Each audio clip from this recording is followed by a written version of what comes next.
So our first speaker today, this afternoon, is Professor Edward L. Greenstein, Professor Emeritus of Bible at Ilan University, where he's served as professor since 2006. Before that, he was at Tel Aviv University. Previously to that, he was at JTS in New York, and he also taught at Columbia and at Yale and at Princeton and Union Theological Seminary and several other places, Hebrew University as well. His books include translation and commentary on the Book of Job, essays on biblical method and translation, Hebrew Bible and literary criticism, the State of Jewish Studies from 1990, several other volumes. He was editor of the Journal of Ancient Near Eastern Society and the Society of Biblical Literature's Semia Studies series. He's chaired the Ugaritic Studies group at the SBL annual meetings and the Columbia University Seminar for the Study of Hebrew Bible and the Israel Association for Assyriology and Ancient Near Eastern Studies, which brings us right back here. He's received quite a few academic prizes, including the prize from NEH and the Emet Prize in Israel. And today, Ed will speak about remarks on an old Babylonian dialogue between a father and his son. And there are handouts which have gone around, and if anyone didn't get, there's some over there, and we've got a few more. Thank you very much, Yigal. It's a pleasure, to be here and to participate in this conference. I'm glad that we're able to have it, and I hope that tomorrow we'll be able to do the same. When the wonderful anthology translation of Mesopotamian texts by Shin, Shifra, Aleh Shalom, and Yaakov Klein, Sheibadel Chaim Arukim, when this first came out, I was at Tel Aviv University, and we held a conference in honor of its publication. I gave a talk there. I won't go over the whole talk, but it's related to Professor Mall's talk for this morning, where I dealt with the retelling of the flood narrative in the Gilgamesh epic as a story within a story, and actually as a Mizan Abim, where the story in a small framework reflects a major theme of the entire Gilgamesh epic, which you can find at my Academia EDU site, but I'm not going to review now. Before beginning the lecture itself today, I want to thank several scholars who have assisted me by providing essential materials: Ben Foster, Yori Cohen, Noga Ayali Darshan, Takayoshi Oshima, and especially Michael Streck and Nathan Wasserman, who very kindly shared a not yet published article of theirs, which includes new readings and interpretations of the text on which I am focusing today. 3 years ago, Benjamin Foster and Andrew George published an Old Babylonian text inscribed on a prism, presenting a lengthy back and forth dialogue between a father and his son. A fragment of this text was published and discussed a few years prior by Streck and Wasserman. Although several sections of the inscribed prism are partly broken or completely lost, the original composition contained around 500 lines. The Egyptian instructions of Ani, from a period not much later than the Old Babylonian text, includes a long epilogue in which the father and his son exchange arguments. But as the Old Babylonian text's editors note, at least in a narrow sense, this work is unique in cuneiform literature. The West Asian wisdom text Shema Milka, or the Wisdom of Shupayawile, which has been found in late Bronze Age Ugarit, Emor, and Hattusha, and seems to have originated in Mesopotamia proper, features a response by the son to his father's advice, but is not otherwise dialogic. The Sumerian composition dubbed by Kramer, A Father and His Perverse Son, begins as a dialogue between father and son, but soon proceeds to a diatribe by the father. There is also a strong family resemblance between the Old Babylonian dialogue between father and son and the Old Babylonian composition published by George, named The Scholars of Uruk, in which a father-teacher of the scribal arts lectures his son-pupil.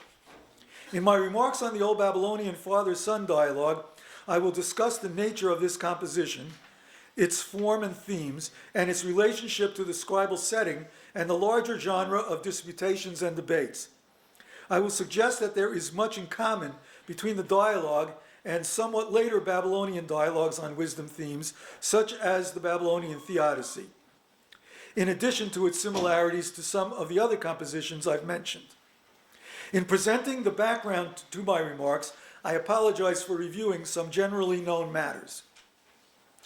All ancient literature was, of course, produced and transmitted by scribes. The school or scribal training center, whether public or private, was the purveyor of wisdom. Several genres of Mesopotamian literature seem to reflect discussion among sages. They are dialectical in nature.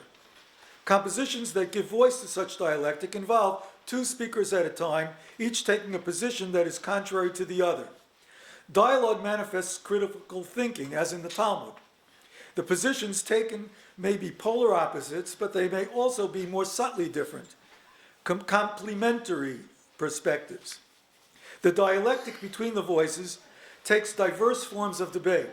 Formal disputations between characters, whether human or animal or inanimate, such as the contests between two types of animal or vegetation, or the dialectic may be expressed in an argument between two human outlooks in which the two sides interact in dialogue form. Wisdom texts, especially a stream of advice given by a senior to a junior, the so-called instructions, take the form of monologues. It is the rare exception in which the junior addressee responds, transforming the lecture of the sage into a dialogue, a dialectic. Scholars have tended to separate the different types of dialogical compositions, pointing, for example, to certain features of the contests and their undramatic character, in contrast to the wisdom dialogues, in which rhetoric leads to rhetoric, and so on. In my treatment of the Old Babylonian father-son dialogue, and certain others I will discuss, however, I will assume that there can be some crossover from one dialogical type to another.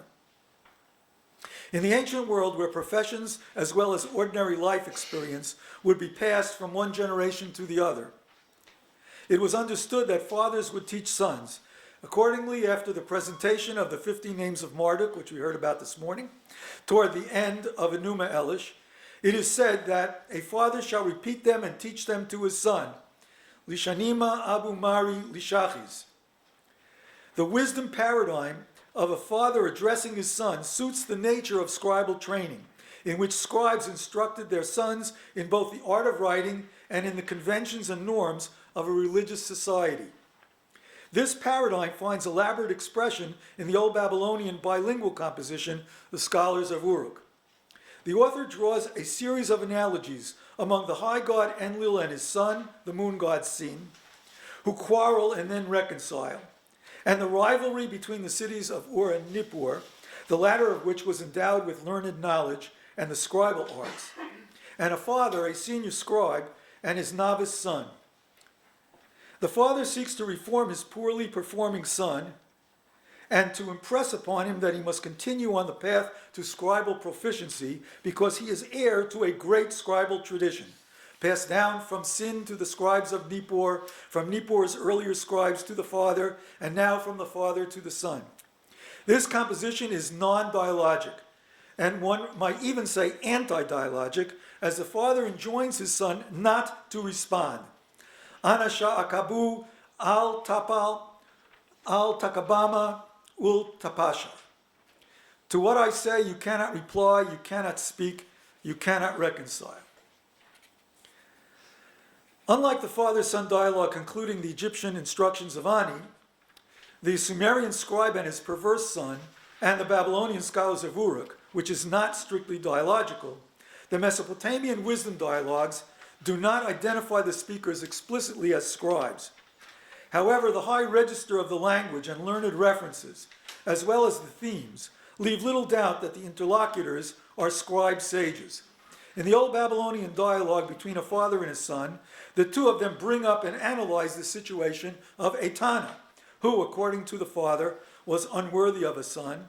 He was no match for his brother, the king. But according to the son, Etana was prevented from having an heir by the destiny to which he was fated by the gods. This interchange points to a major bone of contention between the Father and the Son in our text. As we shall see, it is similar to a theosophical theme that lies at the basis of several other wisdom compositions. As Paul Gorelli observed about half a century ago, scribes tend to be a conservative lot.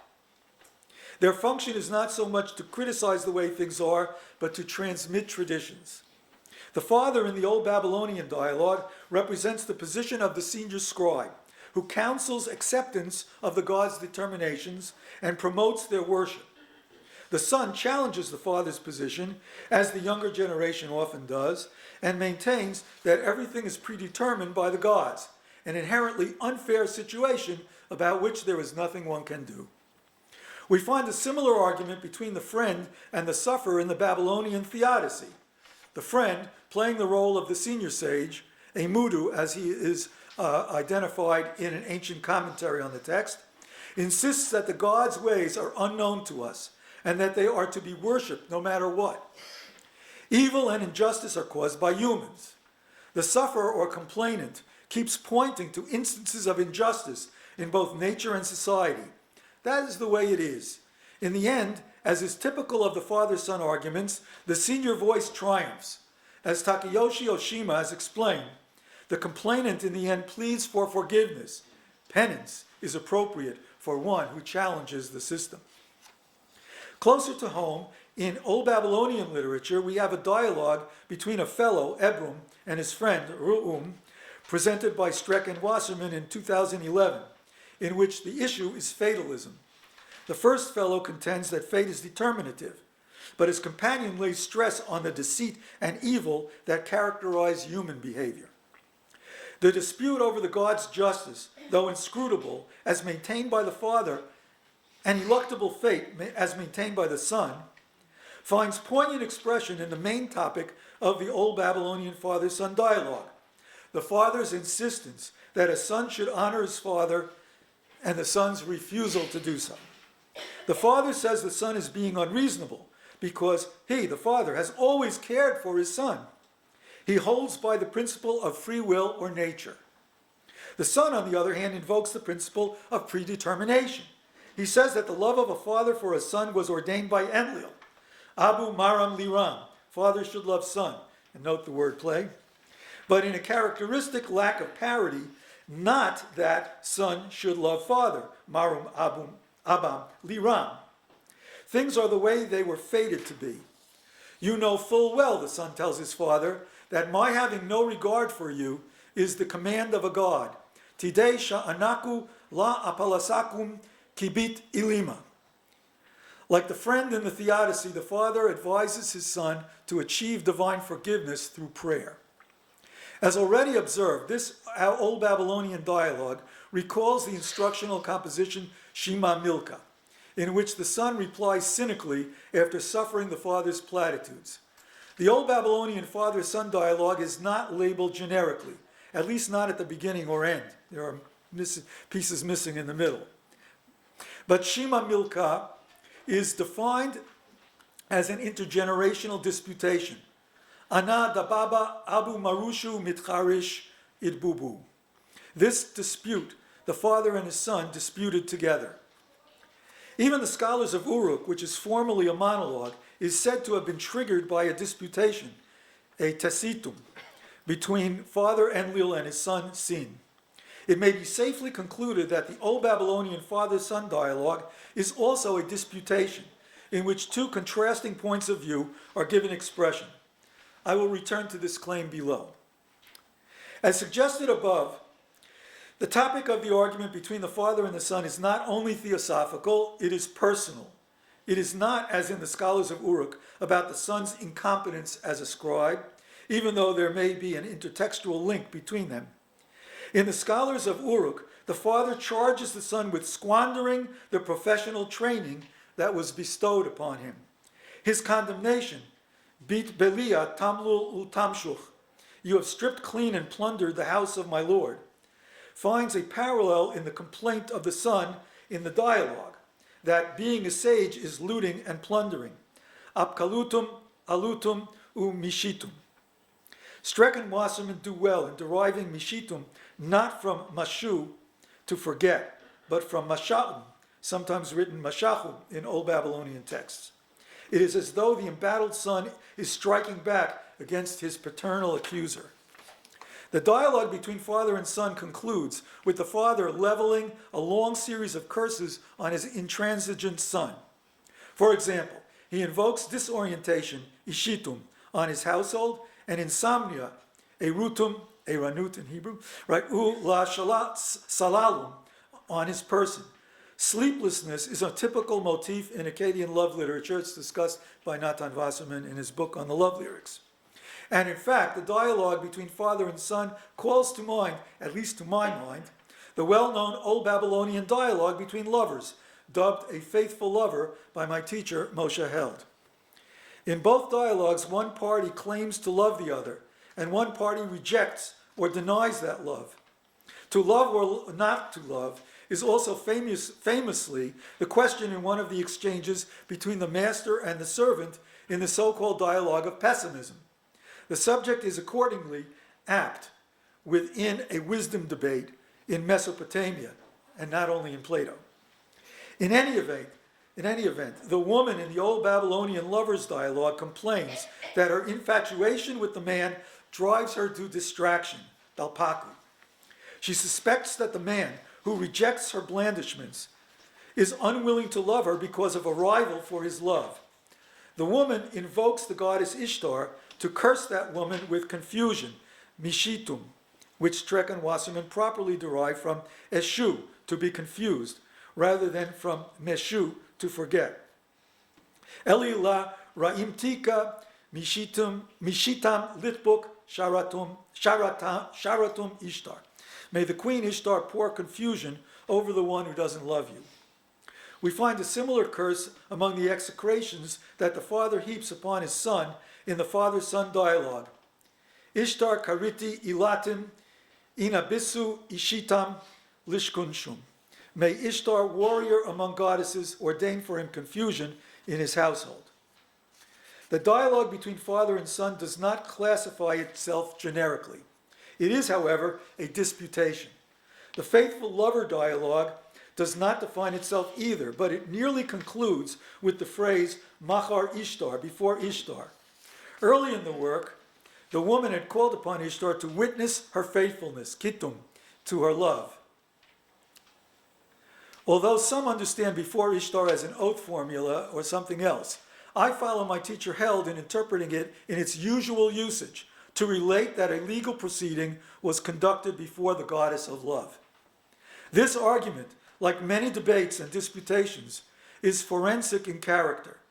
In the final stanza of the love dialogue, the man, who had up to this point turned a cold shoulder to the woman, warms up to her and praises her, recalling that this dialogue is learned, a product of a scribal circle. It is appropriate that the man tells her, "Lady of good counsel is your title, Belet Milki Nabaki."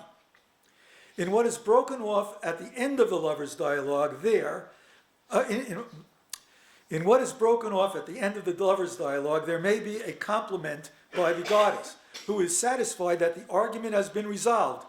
Dam kishtapal, you have responded well. In the Old Babylonian father-son dialogue, there is no reconciliation. In the Sumerian composition, a father and his perverse son, referenced above, the father berates his son as a liar and housebreaker, among other insults. However, in the end, the father wishes that his son become a great scholar and please the goddess of scribes, Nisaba. The Old Babylonian dialogue between father and son might have ended similarly, but instead, the father, as said, levels a long string of curses on his beleaguered son. The curses are followed by what appears to be a verdict in the contention between father and son. It seems to read that because the son was not well disposed, but rather angry with his father, Ashum la idmikuma ishbushu abashi, by order of Shamash, judge of heaven and earth, his case will have no resolution. Ina kibit Shamash dayanim shashame u ersitim dinshu purusa ar irshi. This father-son dialogue departs from the norm for disputations, in that instead of a resolution, there is an anti-resolution. Perhaps for this reason, as well as the highly charged rhetoric, the editors, Foster and George, regard it as a parody of the father-to-son or teacher-to-pupil instructions. I do not disagree with this assessment, but I would suggest that the dialogue's genre is more complex. It is a dialogue and a disputation that deals with the high-minded issue of fate and of unfairness in life, with the father taking the conservative side of the argument. But it also deals with the more down-to-earth matter of love between father and son, with the son in the role of the critic. Unlike the lover's dialogue, the father-son disputation concludes with the father's curses. There is no reconciliation. Perhaps that is why the father curses his son, out of his profound frustration that he cannot convince his son, not that the gods are fair, not that the scribal profession is right for him, and not that he loves him. The son does not concede, and so the divine judge leaves the matter as it stands. It is a sad ending. Thank you.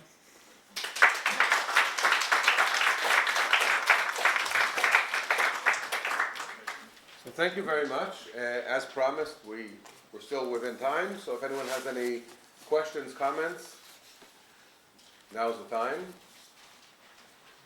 You'll forever hold your peace. Thank you very much. I learned a lot.